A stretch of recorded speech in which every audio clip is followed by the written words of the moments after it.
Chapitre 466 pour plein de temps en vrac. Aujourd'hui, on se retrouve tout simplement pour la présentation de ce fameux OS X 10.9, donc Mavericks.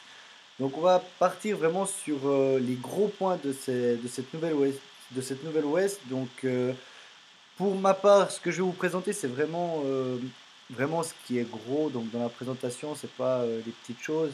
Donc, on va commencer tout simplement par le Finder. Donc, maintenant, il a un petit peu changé de l'OS X Mountain Lion. Donc, comme on peut le voir à l'écran, tout simplement, déjà, vous avez la possibilité des tags. Donc, ça, c'est déjà énorme. Avant, c'était un petit peu moins présenté. Bien sûr, vous pouvez l'utiliser, mais maintenant, c'est vraiment beaucoup plus simple. Si par exemple, vous cliquez sur rouge, eh ben, vous aurez tous les rouges qui vont s'afficher. Donc, c'est vraiment cool. Donc, si par exemple, vous voulez mettre que rouge, vous nommez ça important. Donc, et qu'ensuite, vous voulez que donc le nom existe déjà, ok. Donc égal le nom que vous voulez et que ensuite vous voulez chercher un fichier qui sera par exemple important. Donc, vous allez tout simplement sur le fichier et vous allez mettre tout simplement la couleur que vous souhaitez afin de pouvoir vous y retrouver très très rapidement sans passer par soit le spotlight ou alors la barre de recherche du Finder. Donc ce qui est déjà très très bien. Et ici on peut aussi le remarquer si on appuie Command T, donc comme sur les pages web.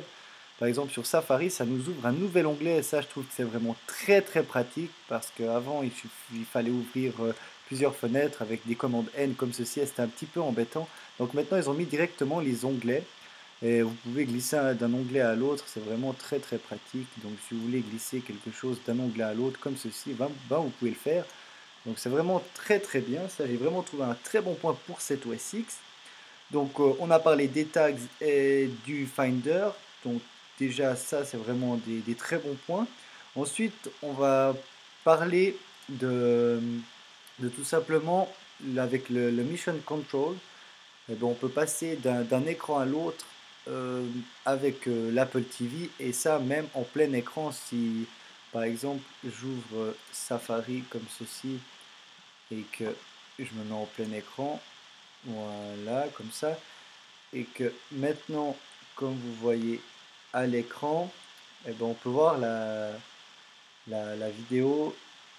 Comme je me mets à l'écran, là actuellement, on peut voir sur l'Apple TV, donc sur la TV, on peut voir que j'ai Maps qui est ouvert. Donc on va en parler tout de suite de Maps sur tout simplement le nouveau macOS X. Donc là, le Mission Control, il est activé. Donc comme on peut le voir, c'est activé aussi sur l'Apple TV.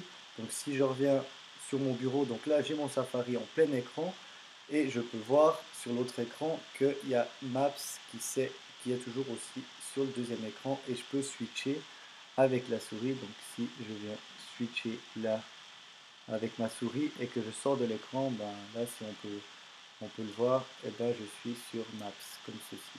Donc c'est vraiment très intéressant de pouvoir passer avec le Air Display comme ça de macOS X Mavericks directement sur l'Apple TV. Donc c'est vraiment très très bien. Donc maintenant on va parler de Safari qui a eu des améliorations. Déjà rien qu'à l'ouverture, là on peut le voir qu'on a pas mal d'améliorations comme une barre des favoris direct au début et un top seat directement. Donc je pense que c'est vraiment très très très bien fait. Donc je trouve que c'est vraiment bien d'avoir direct les top seats et surtout la barre des favoris parce qu'avant on avait une barre ici et qu'on n'arrivait pas trop à... Il fallait tout le temps venir sur la droite, etc.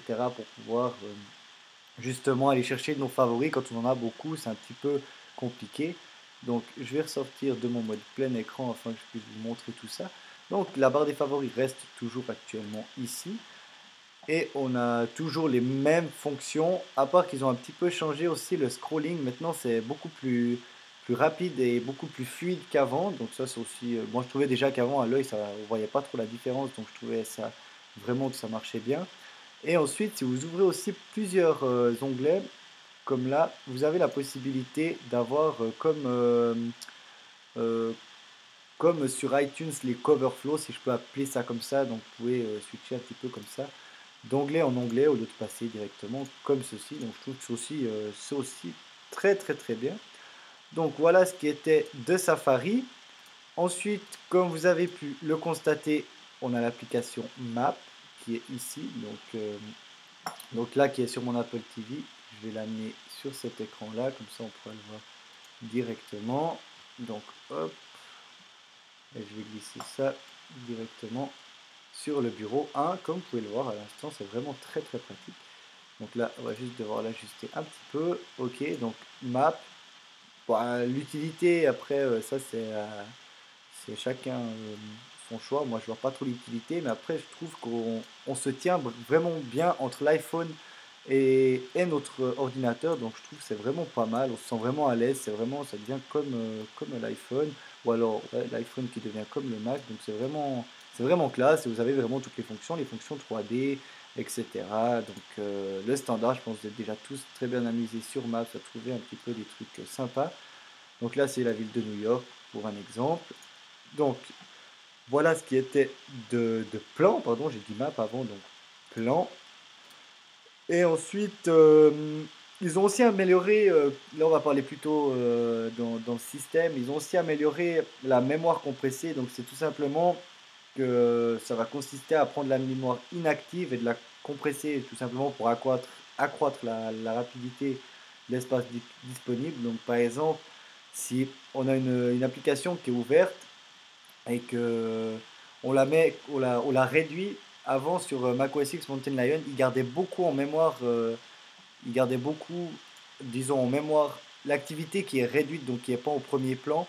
Maintenant, il a réduit cela dans cette nouvelle OS, donc c'est vraiment très pratique. Donc par exemple, bon, avec un ordinateur puissant, on pourrait pas trop le remarquer, mais pour exemple, si par exemple on est sur Safari et que il y a aussi par exemple calendrier qui est ouvert mais qui est réduit, donc il va utiliser toute la puissance dans Safari tant qu'on n'a pas ouvert justement le calendrier. Donc ça c'est vraiment très bien. Bon, pour ma part, j'ai encore jamais vraiment eu mon ordinateur qui ramait à cause de ça. Peut-être que pour certains si. Donc voilà. Donc en gros, je crois que je vous ai tout dit vraiment des grosses nouvelles caractéristiques, disons des nouvelles performances de cette nouvelle OS.